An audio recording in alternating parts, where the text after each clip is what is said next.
Bagaimana caranya supaya doa cepat terkabul dan bagaimana supaya jodoh yang kita impikan cepat datang?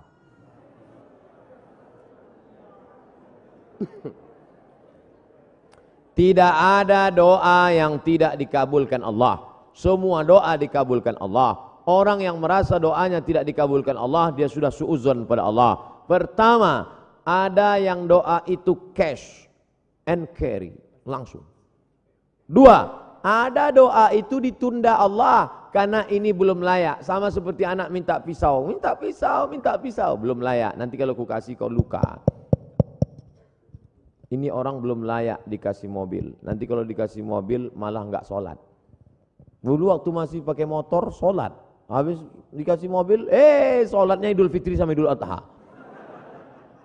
Ilmunya belum sampai. Yang ketiga, ada orang-orang yang rezekinya ditahan Allah, nanti akan diberikan di surga. Mala a'yunun ra'at, belum pernah dilihat mata, wala udhunun sami'at, belum pernah didengar telinga, wala takhatara ala qalbi bashar, belum pernah terlintas di hati manusia. Jadi doa kita itu tetap saja doa. Ini sekarang banyak anak-anak muda enggak mau sholat, enggak mau berdoa. Assalamualaikum warahmatullahi wabarakatuh. Assalamualaikum warahmatullahi wabarakatuh. Oh, ditanya, sampean orang dungo, kamu kok enggak berdoa? Oh, yang lama aja belum dikabulkan. Ngapain nambah yang baru loh? Doa. Orang yang enggak mau berdoa itu sombong, maka doa. Ustadz, boleh enggak kalau saya doa saya sebutkan orangnya? Ya boleh. Ya Allah, itu ada ketua BEM, orangnya ganteng banget ya Allah. Rasanya kalau punya suami seperti dia, so sweet. Boleh, apa enggak boleh? Tolonglah kirimkan angin cinta ke hatinya. Tapi kalau dia tidak menerima, kirimkan angin puting beliung sekalian. Mati.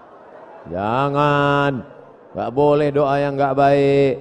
Andai dia tidak bersudi berterima, maka berilah yang lebih baik daripada dia insyaallah. Maka kita minta pada Allah bukan yang kita mau, tapi yang dikehendaki Allah Subhanahu wa taala. Makanya bapak-bapak kadang kalau dia nikah, istrinya biasa-biasa aja. Pas ditanya sama orang, "Pak, istri si Bapak?" "Iya." "Bapak ganteng kok bisa yang gitu?" Itu yang paling indah menurut Allah. Itu artinya gagal dengan yang ayat itu. Aku tidak melihat engkau, yang kulihat adalah orang yang sudah mengirimkan engkau. Datang utusan presiden, kita tidak lihat dia, yang kita lihat yang mengutusnya. Ada 3 orang diberi pena, yang satu dikasih pena, yang satu dikasih pena, 3 orang, tapi responnya beda. Yang satu berkata, cuman dikasih pena sama Pak Gubernur, ya jadilah daripada enggak ada pena. Yang satu marah-marah, masa cuman ngasih pena, kasih kayak Harley Davidson. Yang satu lagi, aku tidak melihat bendanya, tapi yang kulihat adalah siapa yang memberikannya. Sehingga setiap aku menulis, orang akan bertanya, apa yang kau tulis? Tulisannya biasa, tapi pena ini pemberian sang raja. Nah, nanti begitu kau berdapat, walaupun dia biasa aja, itu siapa? Dia yang sudah dikirimkan Allah Subhanahu wa taala. Begitu. Nah, nanti bapak, ibu pulang besok kalau ada yang nanya, itu istrimu? Iya. Kok begitu bentuknya? Dia dikirimkan Allah Subhanahu wa taala.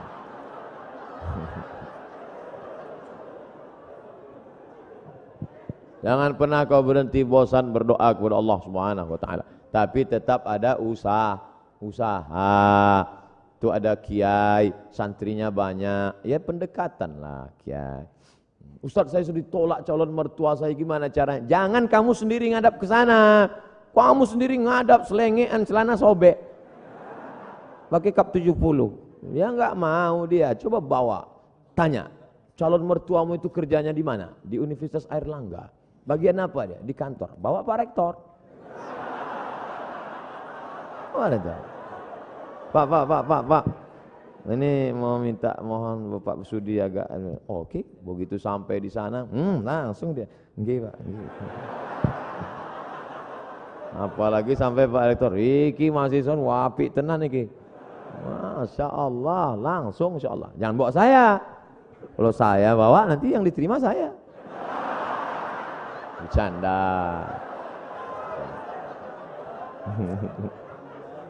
Ustadz, saya punya pertanyaan Ustadz, bagaimana caranya agar kita ikhlas dan kuat ketika kita ditinggalkan oleh kedua orang tua kita menghadap Sang Ilahi?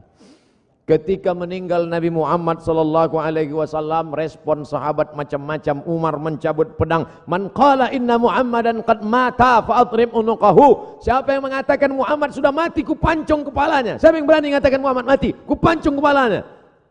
Akhirnya datang Abu Bakar Siddiq membacakan ayat, wa ma Muhammadun illa rasul.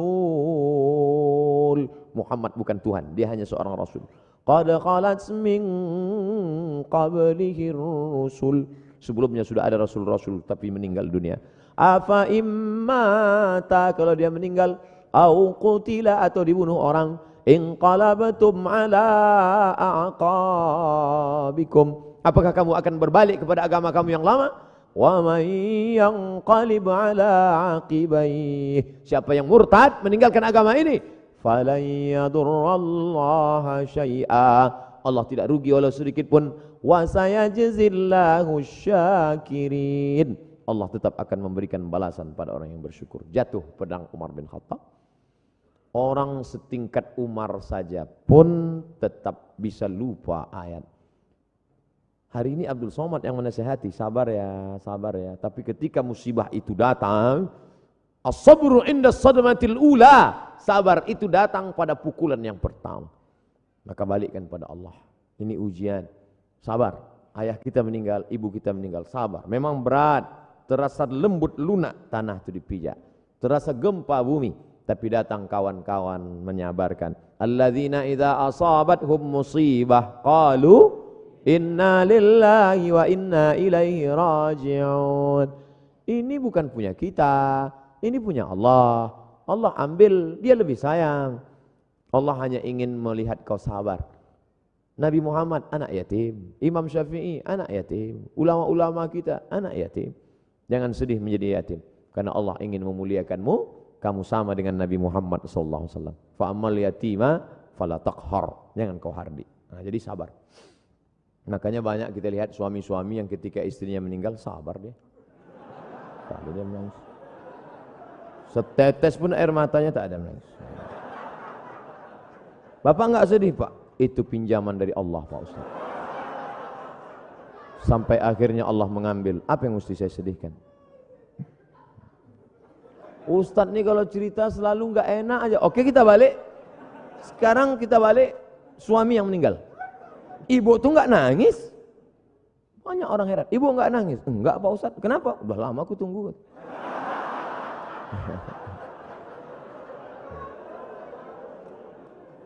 Balikkan pada Allah SWT. Bagaimana pandangan dan pendapat Ustaz tentang jaringan Islam liberal yang sudah mulai marak di Indonesia dan saat ini mulai masuk ke kerohanian SKI sekolah-sekolah. Jadi ada di Jawa Timur Pondok Pesantren Ponorogo, Gontor, Darussalam punya anak namanya Dr. Fahmi Zarkashi.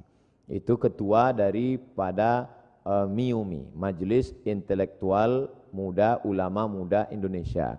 Mereka ini punya namanya INSIS, bukan ISIS, INSIS, INSIST. Ini yang konsen dalam masalah mengcounter liberal. Jadi adik-adik nanti buat kajian, undang mereka. Cuman mereka tidak model ceramah begini, pakai makalah serius, pakai infokus. Nanti undang. Ada namanya Dr. Adian Husaini. Kemudian ada pula Dr. Fahmi Zarkashi dari London, Inggris. S2-nya dari IIU, International Islamic University di Islamabad, Pakistan. Ada lagi dapat doktor 2, satu dari Bonn, Jerman, yang satu lagi dari Istak. Murid langsung dari Profesor Dr. Naqib Al-Attas yang ada di Malaysia. Ini mereka konsen mengcounter itu. Nanti adik-adik is a world Islamic view, bagaimana memandang dengan pandangan Islam, bagaimana program brainwash, cuci otak, bagaimana itu semua dari pagi sampai makan siang zuhur sampai sore sehari membahas tentang masalah itu dengan pakar-pakarnya.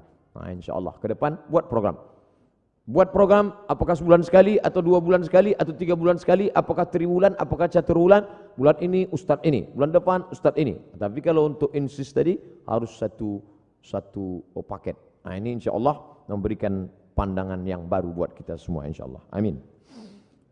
Kertas terakhir, minta doa untuk siswa-siswi SMA Negeri 9 Surabaya yang akan menghadapi ujian nasional. Hadir 2000 siswa-siswi.